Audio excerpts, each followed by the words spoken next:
बिस्मिल्लाहिर्रहमानिर्रहीम। Welcome back to the next video. इसमें हमने डिस्कस करना है कि एक्सरसाइज 3.3 का क्वेश्चन नंबर 1, जिसमें हमने सिंपली फार्मूलाज को जो कि हमने लॉगरिथम के पढ़े थे, मल्टीप्लिकेशन का, डिवीजन का, उसके बाद प्रोडक्ट रूल पावर रूल पढ़ा था, और साथ में चेंज ऑफ बेस फार्मूला पढ़ा था। ठीक है, उन फार्मूलाज को हमने सिंपली यूज़ करते हुए उसे सम और डिफरेंस की शक्ल में लिख देना है जो हमारे पास क्वेश्चन गिवन होगा। देखते हैं जी अब क्वेश्चन नंबर 1 का पार्ट 1, जो कि है log a multiply by b. इसमें हमने करना क्या है जी कि हमारे पास गिवन क्वेश्चन फार्मूला था log m को अगर हम n से मल्टीप्लाई करते हैं तो हम किस तरह लिखेंगे, log m plus log n। इस तरह हम उसे सिंपल लिख देते थे।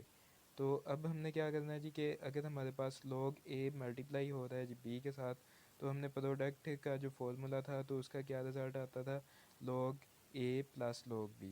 हमने पहले ही फार्मूला यूज़ करते हुए से लिख दिया है जी। अब दूसरा पार्ट देखते हैं जी। दूसरे पार्ट में क्या कहता है कि log 15.2 डिवाइडेड बाई 30.5, ये डिवीज़न का फॉर्मूला है। तो डिवीज़न में जो होता था एज अ रिज़ल्ट वो डिफ्रेंशिएट हो जाती थी दोनों वैल्यूज़। अगर हमारे पास log 15.2 है, डिवाइड कर रहा हो रहा है जी वो 30.5 से, तो हम उसे कैसे लिखेंगे, log 15.2 माइनस log 30.5, इस तरह हम लिख देंगे। पार्ट नंबर 3 देखते हैं जी। पार्ट नंबर 3 में क्या कहता है जी कि log into 21 multiply by 5 divided by 8। तो हमने क्या लिखा है जी कि log 21 मल्टीप्लाई बाई 5, आप इसके ब्रैकेट्स भी यूज़ कर सकते हैं, माइनस log 8। तो ये देखें क्यों माइनस log 8 इसलिए लगाया क्योंकि ये उसे डिवाइड कर रहा था।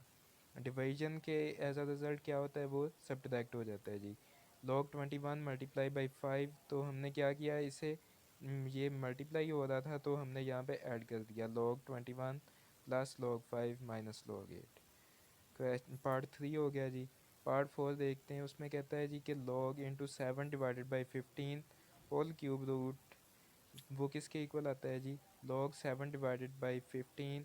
हमें पता है कि क्यूब रूट की जो वैल्यू होती है वो क्या होती है जी, 1/3, क्योंकि ये क्यूब रूट है इसलिए हमने उसकी पावर को पावर फॉर्म में लिख दिया, log 7 डिवाइडेड बाई 15 होल की पावर जो है वो 1/3। हमें पता है कि ये जो ये जो पावर रूल होता है, इसमें पावर जो होती है वो हमेशा शुरू में आ जाती है। तो हमने शुरू में लिख दिया, इस पावर को उठा के यहाँ पे शुरू में लिख दिया 1/3 इंटू log 7 डिवाइडेड बाई 15। ठीक, तो हमें पता है ये 7 जो है वो 15 से डिवाइड हो रहा है, तो हमने क्या किया जी, डिवीजन के फार्मूला में एज अ रिज़ल्ट वो चीज़ सब्ट्रैक्ट हो जाती है। तो 1/3 इंटू log 7 माइनस log 15 हमने इस तरह से लिख दिया जी, सम और डिफरेंस की शक्ल में। उसके बाद जी पार्ट नंबर 5 देखें। पार्ट नंबर 5 में क्या कह रहा है जी कि log into 22 raise to power 1/3 divided by 5 raise to power 3। तो हमने क्या किया जी, ये फ्रैक्शन फॉर्म में है, यानी कि डिवाइड हो रहा है, तो डिवाइड में एज अ रिज़ल्ट चीज़ जो होती है वो सब्ट्रैक्ट हो जाती है। मगर यहाँ पे उसने की बुक पे प्लस का साइन यूज़ किया है, तो यहाँ हम माइनस का साइन लगाएंगे क्योंकि उससे वो गलती हो गई है। यहाँ पे माइनस का साइन आएगा। log 22 raise to power 1/3 minus log 5 raise to power 3। तो ये हमें पता है कि जिस तरह पावर रूल को यूज़ करते हुए पावर शुरू में आ जाती है, तो हमने 1/3 को शुरू में लगाया इंटू log 22, और ये वाला 3 हमने इधर शुरू में लगा दिया, -3 log 5। अब हमने क्वेश्चन पार्ट 5 जो है वो हमने सिंप्लीफाई करके लिख दिया है।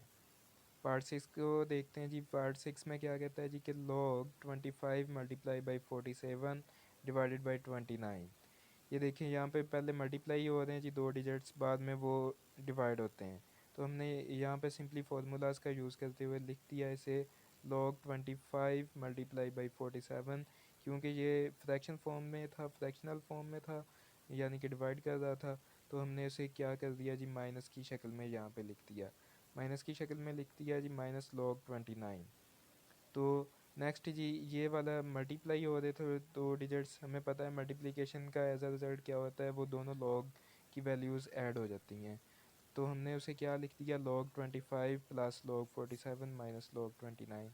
इस तरह हमने एक्सरसाइज 3.3 का क्वेश्चन नंबर 1 जो है वो डिटेल से डिस्कस किया। अगर किसी को कोई इशू हो तो वो कमेंट सेक्शन में अपना क्वेश्चन पूछ सकता है।